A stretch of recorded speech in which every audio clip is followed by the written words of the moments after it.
নমস্কার নমস্কার ম্যাডাম। বলছিল স্কুলের টিচাররা ঠিকঠাক করে পড়ায় না, তাই জন্য নাকি মার্কস কম এসছে। কি রে বল। যতটা পড়িয়েছি তার মধ্যে না এই 30 নম্বর ওই জন্য পেয়েছে, বকাঝকা করে যতটুকু। এইটুকু যদি না পড়াতাম না তাহলেও আগে ক্লাস পড়ে থাকতো। আর ও এটাও বলছিল যে স্কুলের বাচ্চারা এত চেঁচামেচি করে, ম্যাডামরা থামাতেই সবাইকে ব্যস্ত হয়ে যায়, পড়ানোর একদম সময় পায় না নাকি।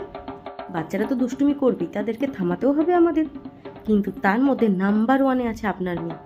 কারুর গায়ে জল ফেলে দিচ্ছে, কারুর গায়ে মুখে যে জলটা নিচ্ছে ওই জলটাও না গিলে অন্যের ব্যাগের মধ্যে ঢুকিয়ে দিচ্ছে, সবার সাথে কথা বলছে, চেঁচামেচি করছে, সব কিছু করছে আপনার মেয়ে। আর থামাতে গেলে আমাদের দোষ হয়ে যাচ্ছে। আমি তো আপনাকে অনেকবার কল করেছি, ও বলছে ওর আপনি নাকি অসুস্থ, তারপরে ওর নাকি ঠাকুমা দাদু মারা গেছে, তারপরে নাকি ওর কে অসুস্থ হয়েছে সেখানে গেছে, আপনি নাকি বিয়ে বাড়িতে গেছেন। ও আমাকে এইসব কথা বলেছে। আমি আপনাকে অনেকবার ফোন করতে চেয়েছি, কিন্তু ওই আমাকে ফোন করতে দেয়নি, বিভিন্ন কথা বলে আমাকে পাঠিয়ে দিয়েছে। এটাও বলছিল আপনারা নাকি এবার সিলেবাস কমপ্লিট করাননি। ও, তাহলে যতটুকু সিলেবাসে ছিল ততটুকু কেন লিখলো না? তাহলে ও সেটা কেন পারলো না আপনি আমাকে বলুন। দেখুন, আমি ওর খাতাটা না জাস্ট 2 মিনিটে দেখা শেষ করে ফেলেছি। পেয়েছে তো 3, 2 মিনিট লেগেছে আমার দেখতে ওর খাতাটা। কিচ্ছু পারেনি, কিচ্ছু না।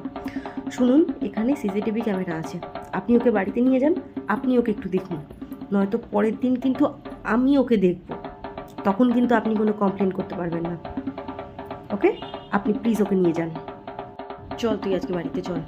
ম্যাডাম, আমি না আজকে আসছি, ওকে বাড়িতে নিয়ে গিয়ে না আজকে আচ্ছা করে কাপড় কাচা কাচতে হবে। Thank you madam.